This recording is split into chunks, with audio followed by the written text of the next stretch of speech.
சென்னை புறநகர் பகுதிகளில் கனமழை வெளுத்து வாங்கிய நிலையில் சாலைகளில் குளம் போல தண்ணீர் தேங்கி நிற்கிறது. கூடுதல் தகவல்களை செய்தியாளர் வினோத் கண்ணனிடம் கேட்கலாம். வினோத், இப்போ எந்த பகுதியில் நீர்த்தேக்கம் அப்படிங்கிறது அதிக அளவில் இருக்கு, என்ன நடவடிக்கை எடுக்கப்பட்டு வருது?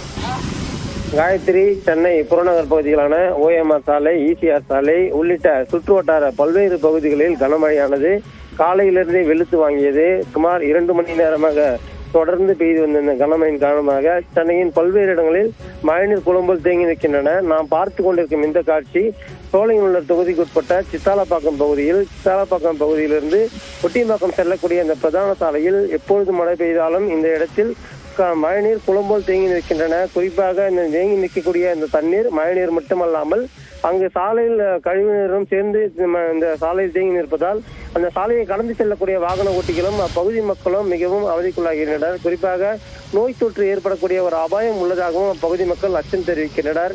இது குறித்து பலமுறை நெடுஞ்சாலைத்துறை அதிகாரிகளிடமும் இந்த ஊராட்சி நிர்வாகத்திடமும் புகார் அளித்தும் இது சரி செய்வதற்கான எந்த ஒரு முனைப்பும் எடுக்கவில்லை என்ற ஒரு குற்றச்சாட்டு தான் நீண்டு வருகின்றன. காயத்ரி, நன்றி வினோத், கூடுதல் தகவல்களுக்காக.